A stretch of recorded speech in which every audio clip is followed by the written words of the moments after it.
ایک بہت ہی خوبصورت آواز والی گلوکارہ کا واقعہ آپ کو سناتا ہوں۔ یہ رہنے والی تھی بصرہ کی، عراق کا شہر ہے، نام اس کا تھا شعوانہ۔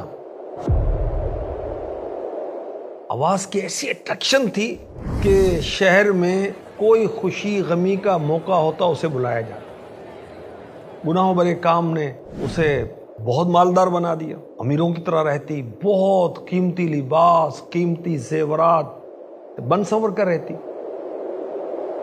اتنی گناہ گار تھی کہ اس کے برے کاموں کی ایگزامپل دی جاتی تھی، مثالیں دی جاتی تھی۔ ایک دن شعوانہ اپنی خادماؤں کے ساتھ اللہ پاک کے ایک نیک بندے حضرت صالح مری رحمۃ اللہ علیہ کے گھر کے قریب سے گزرے۔ گھر سے رونے کی آوازیں سنی تو اس نے اپنی نوکرانیوں سے غصے میں کہا، عجیب بات ہے، یہاں نوحہ ہو رہا ہے، مجھے بتایا بھی نہیں گیا، جاؤ دیکھو اندر کیا معاملہ ہے۔ اب جو نوکرانیاں تھیں اندر جاتی، مگر جو جاتی واپس نہ آتی۔ ایک نوکرانی نے دیکھ کر بتایا کہ گھر میں کسی کے مرنے پر نہیں رو رہے، بلکہ لوگ اپنے گناہوں پر اللہ کے خوف سے آنسو رو رہے۔ گلوکارہ ہنسی، مذاق اڑانے کی نیت سے گھر میں پہنچی۔ اللہ پاک نے اس کے دل کو پھیر دیا۔ جب حضرت صالح مری رحمۃ اللہ تعالی علیہ کو دیکھا تو کہنے لگی، افسوس، میری تو ساری عمر ضائع ہو گئی، میں نے انمول زندگی گناہوں میں برباد کر دی، میرے گناہ کیسے معاف ہوں گے؟ اس نے حضرت سیدنا صالح مری رحمۃ اللہ علیہ سے کہا، اے امام المسلمین، کہ اللہ پاک نافرمانیوں اور سرکشیوں کے گناہ بھی معاف فرما دیتا ہے؟ حضرت صالح نے فرمایا، ہاں، یہ واعظ و نصیحت اور وعدے اور وعیدیں سب انہی کے لیے تو ہیں تاکہ وہ سیدھے راستے پر آ جائیں۔ شعوانہ کہنے لگی، میرے گناہ تو آسمان کے ستاروں اور سمندر کی جھاگ سے بھی زیادہ ہیں۔ فرمایا، کوئی بات نہیں، اگر تیرے گناہ شعوانہ سے بھی زیادہ ہوں تو بھی اللہ پاک معاف فرما دے گا۔ یہ سن کر وہ گلوکارہ چیخ پڑی، رونے لگی، اتنا روئی کہ بے ہوش ہو گئی۔ جب ہوش آئے تو کہا، حضرت میں ہی شعوانہ ہوں جس کے گناہوں کی مثالیں دی جاتی ہیں۔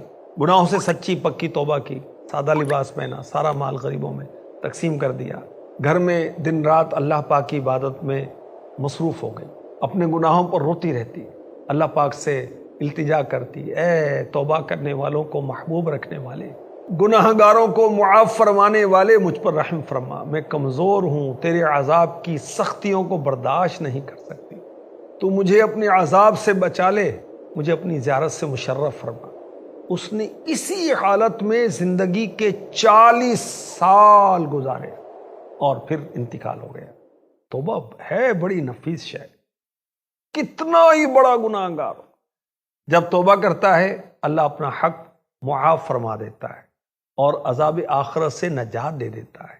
ارشاد ہوتا ہے سورہ مائدہ کی آیت نمبر 39 میں، فَمَن تَابَ مِن بَعْدِ ظُلْمِهِ وَأَصْلَحَ فَإِنَّ اللَّهَ يَتُوبُ عَلَيْهِ، تو جو اپنے ظلم کے بعد توبہ کر لے اور اپنی اصلاح کر لے تو اللہ اپنی مہربانی سے اس پر رجوع فرمائے گا۔ میرے نبی صلی اللہ علیہ وسلم نے فرمایا، جب بندہ اپنے گناہوں سے توبہ کرتا ہے اللہ پاک لکھنے والے فرشتوں کو اس کے گناہ بھلا دیتا ہے، یہاں تک کہ قیامت کے دن جب وہ اللہ پاک سے ملے گا اللہ پاک کی طرف سے اس کے گناہ پر کوئی گواہ نہ ہوگا۔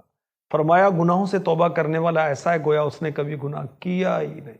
جب کوئی گناہ سے سچی توبہ کرتا ہے تو اللہ تبارک و تعالی اس کی اس توبہ سے خوش ہوتا ہے، اور اس کی مثال کیا دی گئی کہ کسی شخص کا ہلاکت خیز پتھریلی زمین میں پانی اور کھانے سے لدا اونٹ گم ہو جائے، یہاں تک کہ اب اس کو یقین ہو گیا کہ اب تو کھانے پینے کی چیزیں نہیں، مر جاؤں گا، اسی پریشانی میں وہ سو جائے، جب اٹھے تو اس کی سواری اس کے پاس موجود ہو۔